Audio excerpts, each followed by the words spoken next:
My name is Rex Doberman Pinscher. 3 years of service, security patrol at Waverly Hills Sanatorium. I was trained for the worst situations. Armed intruders, fires, hostage scenarios, active shooters. I knew how to handle everything until that night, until room 502, because there are things they don't teach you in any training.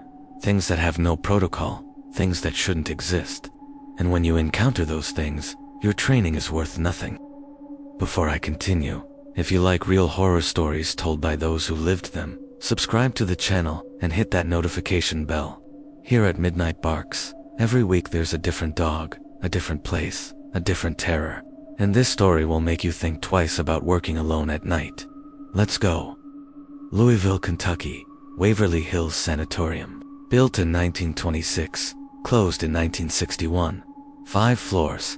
Former tuberculosis hospital where over 8,000 people died. Now it's a historic site, with paranormal tours during the day. I've been working there for a year and a half. Night shift, 11 p.m. to 7 a.m. Me and my partner Marcus, night security guard, 52 years old, veteran. After the last tour group leaves at 10 p.m., we patrol every 2 hours. Check all floors, make sure nobody broke in. The building is silent at night, in a way that feels wrong, like the silence itself is watching. Comment below and tell me what city you're watching from. I need to know how far this warning spreads, because what happened at Waverly Hills could happen at any historic site. Any place where too many people died. We patrol for floors regularly, 1st through 4th. Patient rooms, cafeteria, surgical wing, old children's ward. All empty now, just peeling paint and broken windows. But there's one place we avoid, the 5th floor, specifically, room 502. Marcus has worked at Waverly for 18 years. Once I hesitated at the bottom of the stairs to the 5th floor. He shook his head.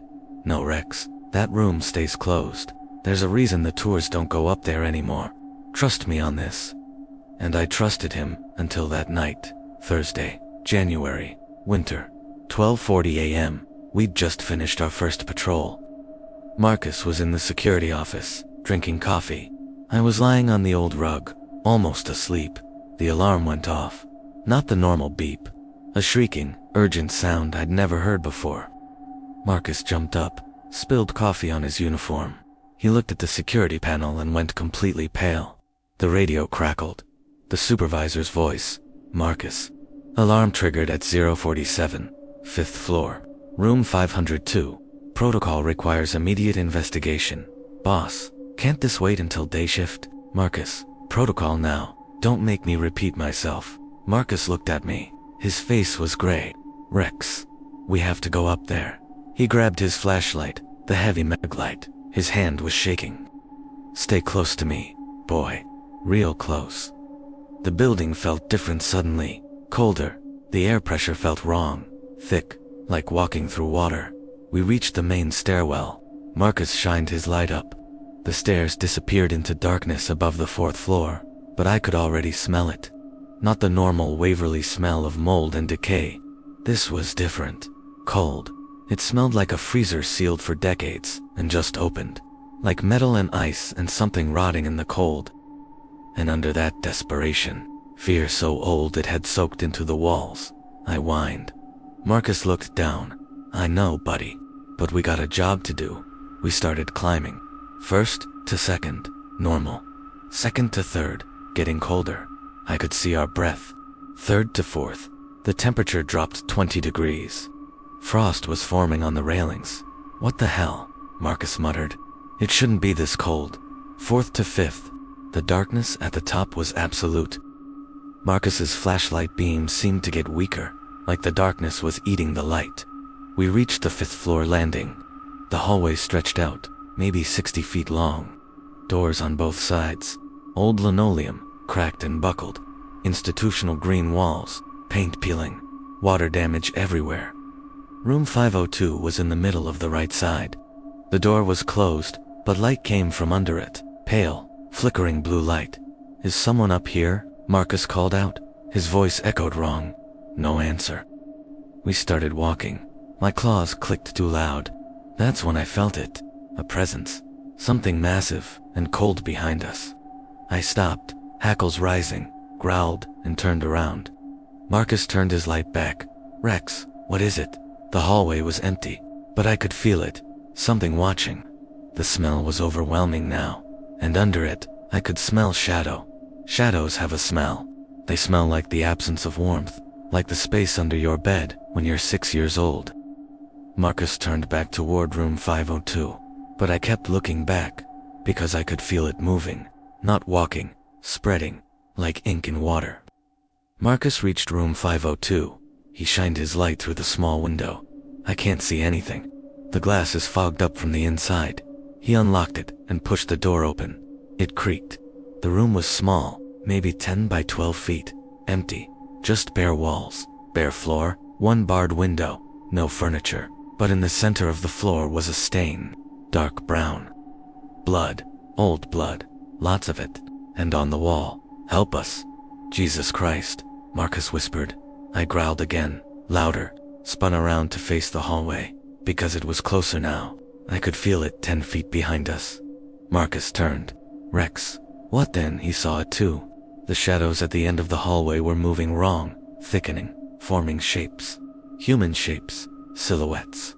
"Oh God," Marcus breathed. 5 of them, then 7, then 10, forming out of the darkness. Human-shaped, but wrong. Too tall. Too thin, no faces, just smooth darkness where faces should be. They stood there between us and the stairs. "Okay," Marcus whispered. "Stay calm. They're just shadows. We'll just walk past them." But they were getting more solid. I could see details now. Hands too long, fingers that bent the wrong way, bodies that swayed like they were underwater. Behind them, more were forming. Dozens, coming out of the walls, the floor, the ceiling, all facing us, all silent. "We're leaving. Now." Marcus grabbed my collar. We backed out of room 502. He locked it, started moving toward the silhouettes. "Excuse us. Coming through." His voice came out thin and scared. We got within 10 feet. The temperature dropped another 20 degrees. Ice forming on Marcus's beard. Frost spreading across the walls. The silhouettes didn't move, just watched with no faces. Then the one in front tilted its head, slowly, too far, 90 degrees, and opened its mouth. Not a mouth, a hole. A void that went deeper than any throat should go. A sound came out. Not a voice, not a scream. Something between wind and grinding metal, and 1,000 people whispering, "Help me." Every door in the hallway started opening, all at once.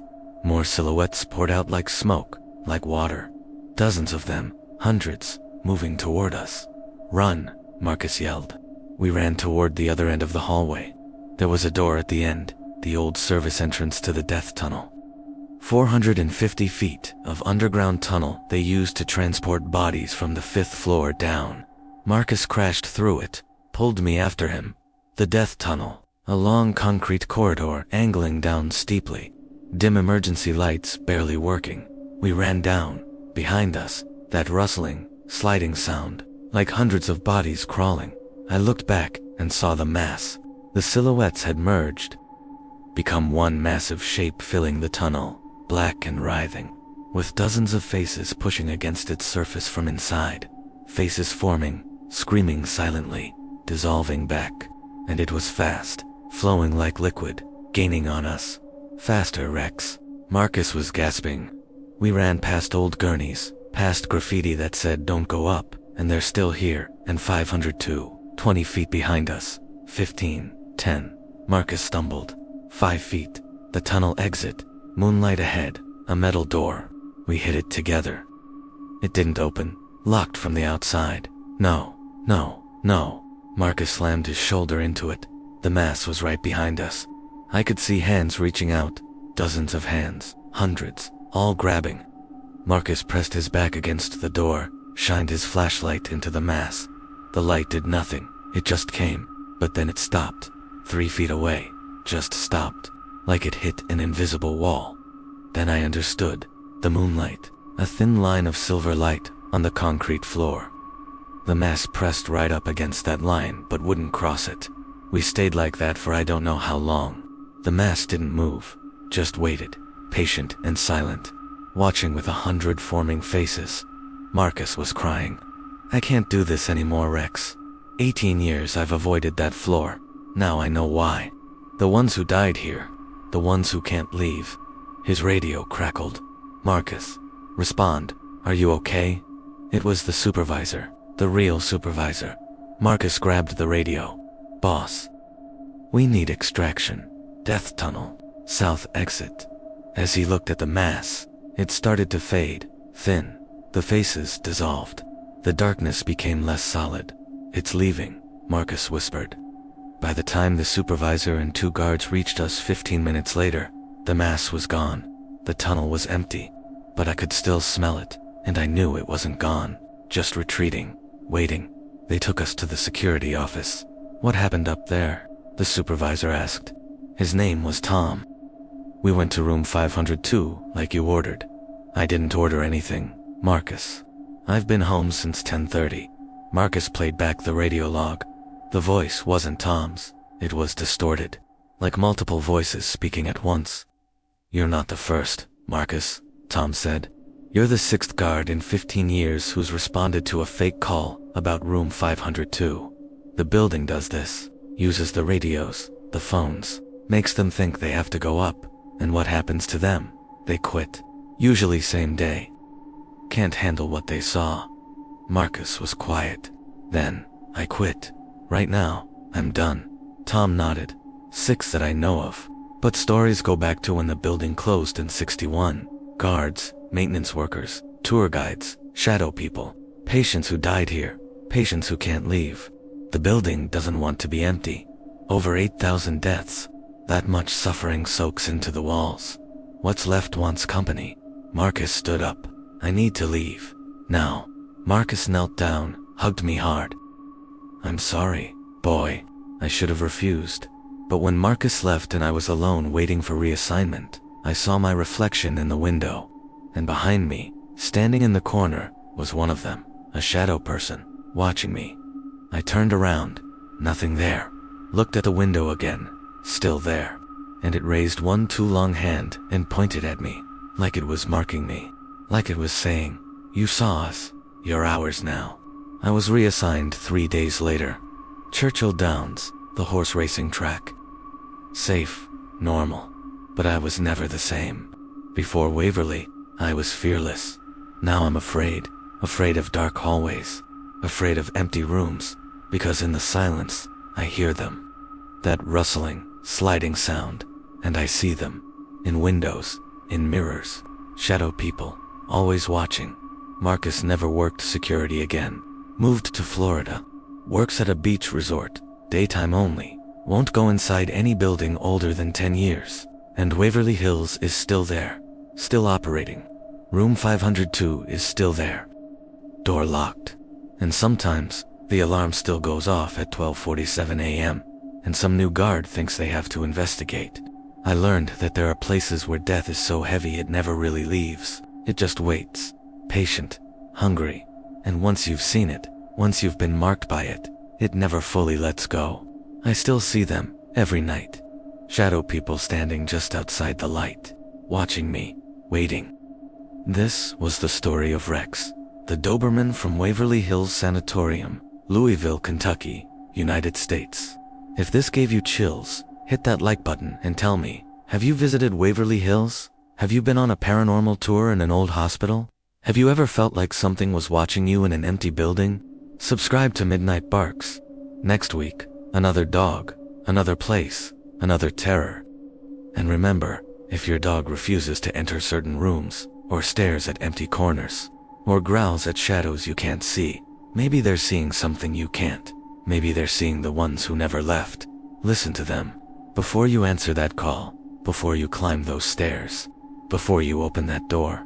Because some rooms should stay locked, some floors should stay empty, and some buildings should never be disturbed after dark. Listen to your dog, please. Before you become one of the shadows too.